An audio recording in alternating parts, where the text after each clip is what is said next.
El drama real vuelve a sacudirlo todo. Justo cuando parecía que la calma se había instalado, un nuevo secreto salió a la superficie y desató una ola de reacciones en redes sociales a nivel mundial. En Buckingham Palace el ambiente es de desconcierto absoluto. Un nombre ha desaparecido de todos los canales internos sin previo aviso. No hubo comunicado oficial ni aclaración ni intento de defensa. El nombre que dejó a la familia real paralizada es el de Laura López. Quienes asistieron al baile de invierno aún recuerdan con asombro lo que describen como el instante exacto en que no hubo marcha atrás. Lo que empezó como una reunión estrictamente profesional se desbordó en cuestión de minutos, envolviendo el gran salón en una tensión tan densa que parecía cortar el aire. Al otro extremo de la sala, Sofía, duquesa de Edimburgo, apenas pronunció palabra, pero su sola presencia fría y contenida bastó para imponer un silencio absoluto. Después de aquella noche comenzaron a encadenarse hechos extraños, invitaciones modificadas discretamente, funciones retiradas sin explicación y llamadas que nunca fueron devueltas. Entre bastidores se comentaba que no se trataba de un simple error, sino de una sentencia silenciosa dictada sin ceremonias. La pregunta flotaba en el ambiente: ¿qué línea prohibida cruzó Laura López para ser borrada con tanta rapidez? Y la serenidad inquietante de Sofía anunciaba justicia real o una purga implacable. Las lámparas de cristal del gran salón de Buckingham Palace aquella noche no solo iluminaban joyas históricas, también revelaban sin piedad los límites invisibles del poder. Entre el aroma de los lirios blancos y la música orquestal que llenaba el espacio, Laura López luchaba por mantener la calma y controlar su respiración. Hija ilegítima de la reina Camila, Laura siempre había vivido en una zona intermedia, lejos del engranaje duro de la política palaciega. Se había criado con la libertad de la alta sociedad civil, trabajando como comisaria de arte con un espíritu independiente y acostumbrada a ser valorada por su talento y personalidad, no por un título. Sin embargo, aquella noche todo era distinto. Su papel como asesora artística del evento la había colocado en el centro de una escena que nunca sintió realmente suya. Para Laura era una oportunidad decisiva de mostrar su valía, de dejar atrás la etiqueta de hija ilegítima y convertirse en una colaboradora legítima dentro del universo real. Al otro lado del salón se encontraba Sofía, duquesa de Edimburgo, la encarnación de la corrección absoluta. Desde su matrimonio con el príncipe Eduardo en 1999, y tras más de 2 décadas de servicio constante, Sofía había construido una imagen de disciplina inquebrantable. No necesitaba ostentación ni símbolos exagerados para afirmar su posición. Su dominio de las normas no escritas y su fidelidad a la tradición la habían convertido en una auténtica guardiana de los valores monárquicos. Entre ambas mujeres existía una distancia que iba más allá del linaje. Era una brecha de mentalidad y jerarquía. El conflicto comenzó a gestarse cuando Sophie se detuvo frente a la exposición principal del salón central, una selección de obras que Laura había elegido y dispuesto durante meses. Bajo la luz dorada y deslumbrante, los trazos modernos y audaces que Laura admiraba parecían chocar de frente con las paredes revestidas de motivos clásicos y bordados históricos, como si 2 mundos irreconciliables hubieran quedado expuestos en un mismo espacio. Sofía no dijo nada al principio.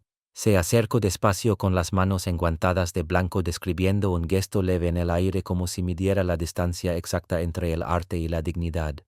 Su mirada no expresaba ira, pero era gélida y penetrante, cargada del juicio de alguien que había aprendido a lo largo de toda una vida que dentro de la familia real los gustos personales siempre deben ceder ante los símbolos nacionales. Con movimientos sutiles pero firmes comenzó a hacer observaciones sobre la disposición de las obras. Cada sugerencia envuelta en la máxima cortesía caía sobre Laura como una cuchillada directa al orgullo. Sofía consideró que el estilo resultaba demasiado estridente, carente de la solemnidad silenciosa que exigía la historia del palacio, y pidió una revisión completa, una contención que para Laura significaba asfixiar por completo su identidad creativa. Frente a ella, Laura sintió cómo se encogía. Comprendió que sin importar cuánto se esforzara, a los ojos de la mujer que tenía delante seguiría siendo apenas una invitada favorecida, alguien sin la impronta de sumisión y deber que definía a los verdaderos miembros de la realeza. El leve giro del anillo en el dedo de Sofía, un gesto habitual cuando ejercía control, intensificó aún más la presión invisible. La sangre de Laura hirvió al ver cómo Sofía con absoluta naturalidad se daba la vuelta para conversar con otro invitado distinguido apenas unos segundos después de desestimar por completo su trabajo. Aquello no había sido un intercambio de ideas. Había sido una orden dictada desde una altura a la que Laura jamás podría aspirar. El contraste entre la majestuosidad de su vestido de gala y el vacío que sentía por dentro se volvió insoportablemente nítido. Cuando Sophie se alejó para continuar con sus obligaciones diplomáticas con pasos ligeros pero decididos, dejó tras de sí a Laura López inmóvil atrapada en medio del bullicio del salón. Las risas y las conversaciones a su alrededor comenzaron a resultarle irritantes, casi agresivas. Laura se miró en el gran espejo. Vio a una mujer hermosa y elegante pero con los ojos llenos de resentimiento y extrañeza. La sensación de haber sido descartada, tratada como una aprendiz sin experiencia en su propio campo, encendió en su interior una llama silenciosa de animadversión. Aquella fisura aparentemente pequeña en medio del lujo de Buckingham Palace esa noche empezó a extenderse, presagiando un terremoto emocional a punto de estallar, capaz de resquebrajar la falsa calma que envolvía los muros del palacio. Después del baile, el palacio dejó de parecerle a Laura López un castillo deslumbrante y se transformó en un laberinto de normas opresivas. La libertad que siempre había alimentado el espíritu de una artista se vio sofocada por una atmósfera densa de disciplina y protocolos sin nombre. El aislamiento comenzó a hacerse evidente. En las reuniones preparatorias posteriores percibió un silencio cargado de poder que la rodeaba. Cuando proponía una idea, nadie la contradecía abiertamente. En lugar de eso, intercambiaban miradas discretas y luego dirigían los ojos hacia Sophie esperando una aprobación tácita. Un leve asentimiento o un fugaz gesto de desaprobación de la duquesa de Edimburgo se convertían en la única medida válida de lo correcto. La presencia de Sophie funcionaba como un patrón de oro frente al cual Laura, por más que se esforzara, seguía siendo apenas latón, intentando brillar en vano. La envidia comenzó a echar raíces en los detalles más pequeños. Laura observaba a Sophie durante el té de la tarde o en encuentros diplomáticos privados, siempre impecable, con una perfección que rozaba la crueldad, una sonrisa calculada, la postura erguida sin falo y una forma de escuchar que transmitía respeto absoluto. Para el público y otros miembros de la familia, aquello era la encarnación del deber y la devoción. Para Laura, en cambio, esa perfección era un desafío silencioso, un recordatorio constante de que siempre sería una extraña, alguien que nunca tocaría la esencia real. Cada elogio dirigido a Sophie por su compostura y disciplina provocaba en Laura una oleada subterránea de resentimiento. Cuanto más intentaba demostrar su valía, más se hundía en un terreno pantanoso de alienación. Las reglas no dichas sobre vestimenta, comportamiento e incluso el orden de precedencia en las ceremonias la dejaban exhausta como una pieza perdida en un tablero de ajedrez manipulada por maestros de la etiqueta. Mientras tanto, Sophie se desplazaba entre esas presiones con una naturalidad impecable, ejerciendo control con una serenidad fría que parecía inquebrantable. Las miradas que dirigía a Laura ya no tenían nada de evaluación profesional. En la percepción de Laura eran gestos de condescendencia, una lástima paternalista concedida a quien se negaba a aceptar su lugar. La tensión empezó a filtrarse hacia el exterior en pequeños pero reveladores signos de inestabilidad. Las manos de Laura temblaban al sostener sus bocetos. Las noches sin dormir le habían marcado hogueras profundas apenas disimuladas bajo capas de maquillaje. Evitaba los cruces directos de miradas, aunque no podía impedirse seguir la silueta de Sophie a distancia. La admiración inicial se había evaporado por completo, sustituida por un odio denso alimentado por la sensación de haber sido apartada del centro del poder. En su mente, Sophie dejó de ser un miembro de la familia para convertirse en el emblema de un sistema decidido a absorberla o borrarla. El silencio del palacio, la cortesía artificial de los saludos y sobre todo la calma inquietante de Sophie se sentían como cuerdas invisibles quebrándose alrededor del cuello de Laura. Se sabía al borde de una explosión. Lo que antes eran murmullos internos ahora gritaban exigiendo salida. A altas horas de la noche, sola en su despacho, Laura fijaba la vista en el plan artístico plagado de tachaduras, correcciones y cambios impuestos por la oficina de Sophie. Se repetía que no permitiría ser aplastada en silencio, que su resistencia había alcanzado el límite definitivo. En la penumbra de aquella sala real cargada de historia, un destello de desafío cruzó sus ojos, una rebelión ciega nacida de un corazón herido, ansioso por devolver el golpe al poder que la había rechazado. El ambiente en la pequeña sala de audiencias aquel día estaba saturado de una formalidad casi asfixiante. No era un baile fastuoso bajo el escrutinio de las cámaras, sino una reunión privada de altos miembros de la realeza donde las decisiones más delicadas se tomaban entre tazas de porcelana fina y sonrisas heladas.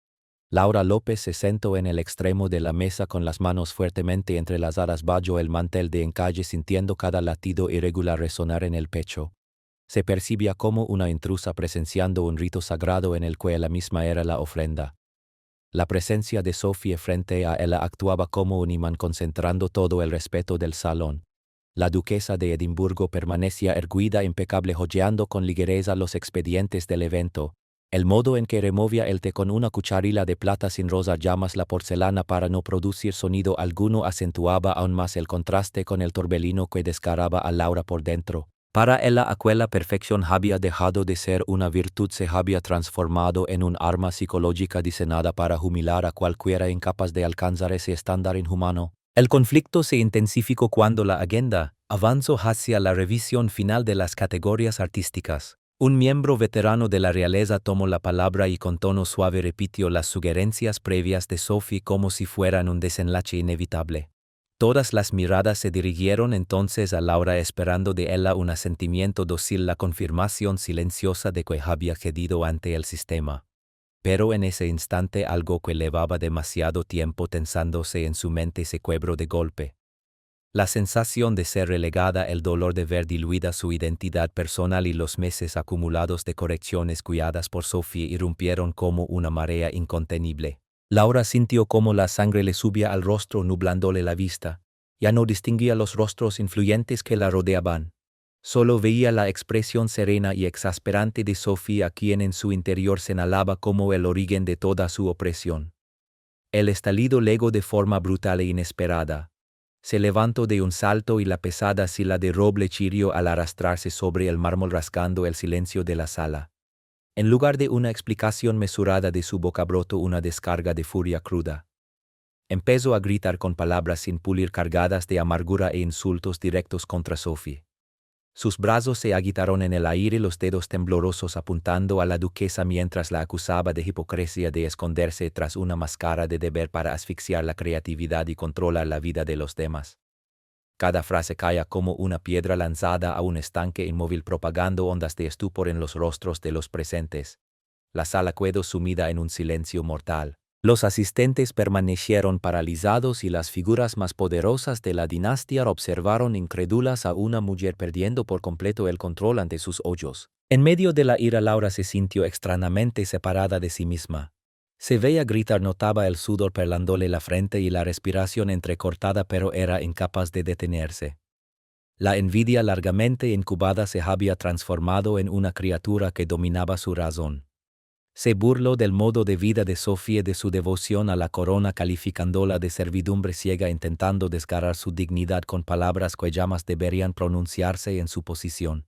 Cuando los últimos ecos del arrebato se extinguieron, lo único que quedó en la vasta estancia fue la respiración pesada de Laura.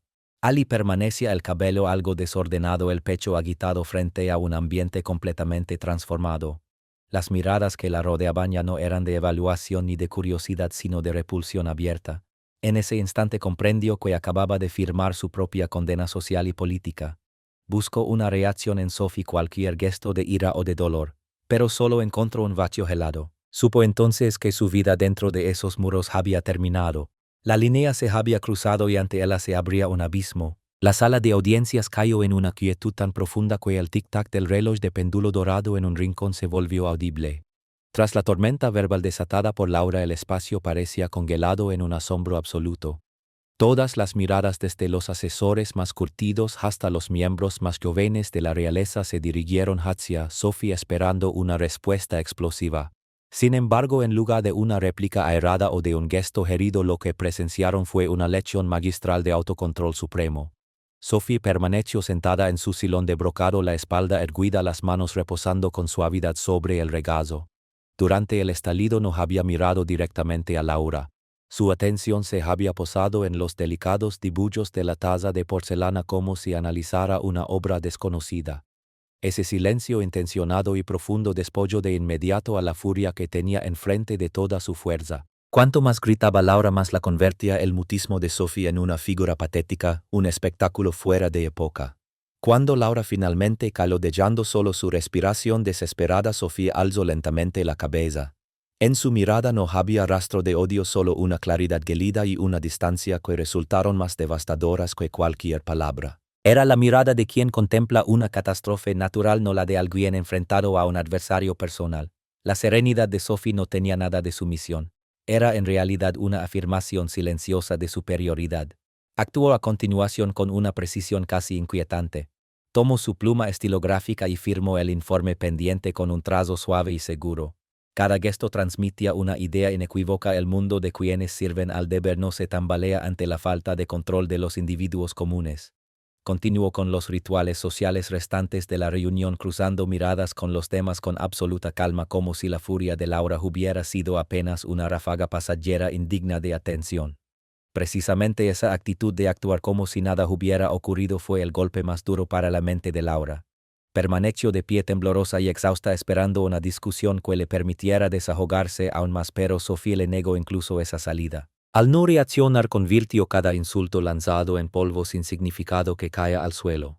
La dignidad de Sophie ejercía una presión invisible que hizo que todos en la sala, sin necesidad de una sola orden, se enderezaran y se alinearan instintivamente con ella. Cuando terminó de revisar los documentos, Sophie se levantó. Con voz serena solicitó un cambio inmediato de personal para todos los proyectos futuros. Su petición no llevaba rastro alguno de venganza personal. Se presentó como un ajuste necesario para salvaguardar la dignidad de los actos reales frente a elementos poco profesionales. La decisión de apartar a Laura de todo el sistema no se expresó con ira, sino con la firmeza de quien extrae una pieza defectuosa de una maquinaria. La última mirada fría de Sophie recorrió el lugar donde se encontraba Laura como si ya fuese un espacio vacío. Salió de la sala con pasos elegantes y la cabeza erguida, dejando atrás los restos del honor que Laura había destruido con sus propias acciones. Con ese comportamiento, Sophie transformó el episodio de una disputa personal en un escándalo de conducta en el que la vencedora no necesitó alzar la voz. Laura quedó inmóvil en la sala, que empezaba a vaciarse, mientras los demás se marchaban en silencio sin atreverse a cruzar miradas con ella. El silencio de Sophie permaneció suspendido en el aire, pesado y gélido como una sentencia definitiva para la carrera y la reputación de Laura dentro de la realeza. La luz en la sala de audiencias del palacio no tenía el brillo fastuoso del gran salón de baile. Era un resplandor gris amarillento propio del juicio y de los procedimientos administrativos implacables. Aquel era el lugar donde los errores personales se transformaban en fríos expedientes disciplinarios. Laura López se sentó en el centro, sintiendo el frío de la silla de madera talada filtrarse a través de su vestido ligero. Frente a ella se extendía un panel de asesores reales de larga trayectoria, rostros cuya razón de ser parecía dedicada a preservar la pureza de la dinastía. Laura fijó la vista en el extenso pliego de acusaciones, donde cada palabra que había gritado y cada gesto descontrolado de la reunión anterior habían sido registrados con minuciosa exactitud, sin omitir una sola coma. Ser acusada de difamación e insulto hacia un miembro senior no era simplemente una falta de conducta. En ese universo equivalía a traicionar la confianza de la corona. Su mente era ahora un torbellino de arrepentimiento tardío y humillación aplastante. La altivez de la artista que defendía su ego había desaparecido. En su lugar quedaban los hombros caídos y la mirada clavada en el suelo de piedra. Comprendió que ninguna explicación sobre las presiones o la sensación de asfixia que había vivido tendría peso frente a la evidencia de su propia falta de control. Cada vez que uno de los miembros del panel leía en voz alta un fragmento de sus palabras dirigidas a Sophie, Laura lo sentía como una bofetada. Las frases pronunciadas en cólera la rodeaban, ahora afiladas e irrefutables. Mientras la audiencia interna seguía su curso, el mundo exterior ya comenzaba a hervir. De algún modo los detalles del escándalo se habían filtrado y se propagaban a una velocidad vertiginosa por los medios de comunicación. Incluso aislada entre los muros del palacio, Laura podía sentir el peso implacable de la opinión pública cayendo sobre ella. Los titulares de los periódicos y los comentarios en redes sociales se le aparecían en la mente como sentencias definitivas dictadas sin necesidad de juicio alguno. La sociedad, que durante años había admirado la discreta entrega y la sobriedad de Sophie, se alineó casi de forma unánime con la duquesa. Ese contraste público tan evidente como despiadado terminó por asestar un golpe mortal a la autoestima de Laura. Mientras Sophie era elevada como símbolo de firmeza y elegancia moral, una mujer capaz de preservar su dignidad frente a un ataque frontal, Laura quedaba retratada como una figura privilegiada pero irresponsable, una intrusa incapaz de respetar los valores tradicionales que paradójicamente habían sostenido su propia posición. Sus actos comenzaron a analizarse bajo el prisma de la ingratitud y cada artículo que elogiaba la compostura de Sophie subrayaba aún más la fragilidad y el descontrol del estilo de Laura. Durante la audiencia, la actitud de los asesores reales resultó especialmente cruel por su refinada cortesía. No hubo gritos ni acusaciones cargadas de adjetivos hirientes. En su lugar emplearon el silencio calculado y preguntas aparentemente neutras para acorralarla en su propia vergüenza. Cuando uno de ellos expuso con voz medida las consecuencias que su comportamiento había causado en la imagen de la familia, Laura se sintió despojada de toda protección, expuesta ante un público invisible. Aquello ya no se percibía como un conflicto personal entre dos mujeres, sino como un ataque directo a la institución que Sophie encarnaba con mayor fidelidad. La soledad de Laura se volvió dolorosamente evidente al notar que incluso quienes antes respaldaban sus ideas artísticas optaban ahora por apartarse, guardando una distancia prudente. En la sala ni una sola voz se alzó en su defensa. El silencio de su madre, la reina Camila, aunque quizá dictado por la necesidad de proteger a la corona, se convirtió para Laura en una herida profunda. En ese instante comprendió que había quedado fuera del círculo de amparo. Cuando abandonó la sala de audiencias, las piernas le temblaban. Entendió que el castigo más severo no estaba escrito en los documentos oficiales, sino en las miradas frías y cargadas de desprecio que la acompañaron por los pasillos. Su reputación había quedado reducida a cenizas por el mismo incendio que la había provocado, y ante sí solo se abría un vacío de olvido y censura.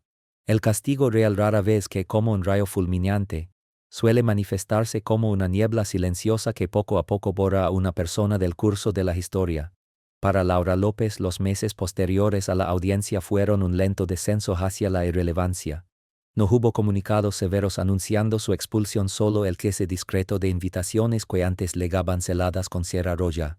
Su nombre empezó a desaparecer de las listas de invitados a bailes, inauguraciones e incluso reuniones familiares íntimas. La crueldad del palacio se expresó con una elegancia implacable. Su puesto como asesora artística fue retirado sin ceremonia alguna, sustituido por otro nombre sin explicaciones ni despedidas formales. Laura observó cómo los proyectos a los que había dedicado su pasión eran reformulados por completo bajo la visión de Sofía y ejecutados por otras manos, y comprendió que había sido borrada de manera absoluta. Cada vez que abría el periódico veía actos en los que debería haber ocupado un lugar destacado, ahora protagonizados únicamente por la figura serena de Sofía envuelta en la admiración pública. Poco a poco el ánimo de Laura transitó de la rebeldía a un resentimiento apagado y finalmente a una amarga resignación. Se recluyó en su apartamento privado, evitando los destellos de las cámaras que antes había deseado para demostrar su valía. Cuando salía sentía las miradas inquisitivas y escuchaba los susurros de desconocidos que conocían el escándalo de la hija de la reina. Se percibía a sí misma como un fantasma en su propia existencia, una figura marginal en la crónica de una dinastía en la que alguna vez había sonado con ocupar un lugar relevante. El aislamiento no llegó únicamente impuesto por normas oficiales, sino también a través de una retirada helada y silenciosa de los vínculos personales. Las llamadas telefónicas se volvieron cada vez más escasas. Las amistades de la alta sociedad, que antes parecían siempre disponibles, empezaron a mostrarse misteriosamente ocupadas cada vez que Laura proponía un encuentro. Ella comprendió entonces que en un entorno dominado por el poder y las apariencias, acercarse demasiado a alguien repudiado por la familia real era un riesgo que nadie estaba dispuesto a asumir. Pasaba horas enteras en bibliotecas silenciosas hollando viejas fotografías en las que aparecía sonriente junto a miembros de la realeza, y al compararlas con su presente reconocía que la distancia entre ambos momentos se había convertido en un abismo imposible de cruzar. Mientras tanto, Sophie continuaba avanzando en su camino de deber con una luz aún más intensa a su alrededor. La serenidad y la firmeza que había mantenido durante toda la crisis se transformaron en un símbolo casi legendario de lealtad y autocontrol. Nunca pronunció el nombre de Laura, jamás dejó entrever satisfacción o victoria. Fue precisamente ese olvido absoluto, esa indiferencia impecable lo que terminó infligiendo el castigo más profundo y doloroso. Para Sofía, Laura parecía no haber existido nunca, o al menos no haber sido lo suficientemente relevante como para merecer un lugar en su memoria. El desenlace de esta historia no incluyó lágrimas de reconciliación ni regresos dramáticos. Laura guardó en silencio sus últimos bocetos, renunció a cualquier aspiración vinculada al entorno real y se refugió en una vida discreta, convertida en una ciudadana más que cargaba una herida invisible pero profunda en su honor.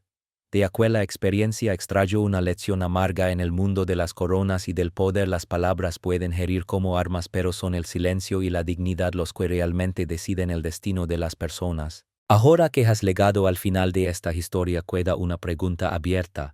¿El fracaso de Laura López se debió únicamente a su falta de control personal o en realidad fue víctima de un sistema real excesivamente rígido y conservador? Comparte tu opinión en los comentarios.